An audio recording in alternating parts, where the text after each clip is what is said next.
You know, the beautiful thing about Nepal is it's so diverse. The people, the culture, the friendliness. It's rugged, it's rough, but it's also green. To the serenity of the Khumbu Valley and the trek up to Everest Base Camp. You'll never see that diversity in such a small country anywhere in the world.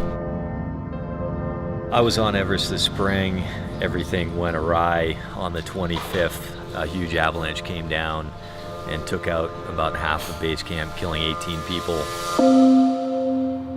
And so we spent the next 2 days, everything from trying to save lives to rescuing our climbers off the mountain, flying the injured, and to medical assistance in Kathmandu. All of a sudden, as I reached for the zipper of the tent, the whole tent just shot up into the air about 8 or 9 inches, hovered there for a few seconds, and then dropped back down.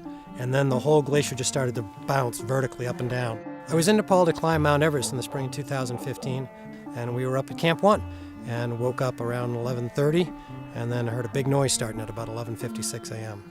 As soon as it calmed down and all the powder blasts from the avalanche stopped swirling around our tents, I thought, I've got to tell my family. I've got to let them know that I survived.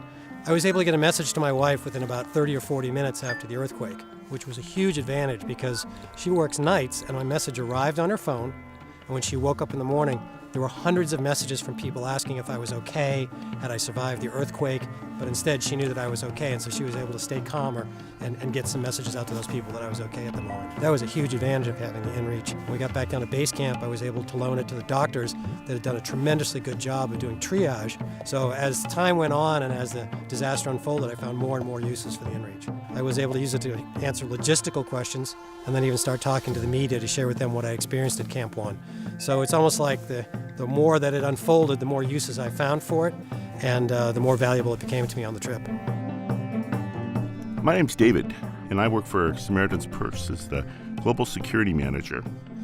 One of the places we launched to was after the earthquake this year that took place in Nepal.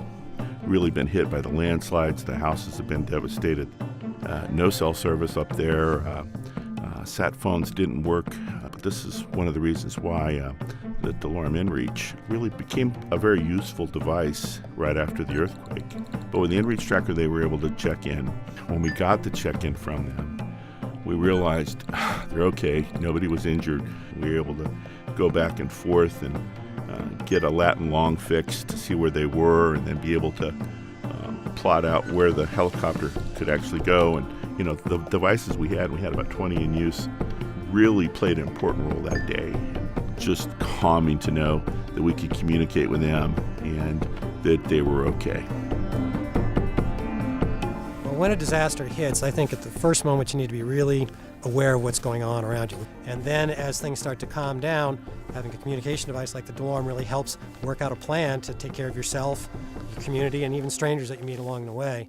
And then the idea is to try and look at that disaster and ask yourself, what have I learned about this? How can I be a better traveler, a better person, a better adventurer, and be better prepared for next time something goes wrong?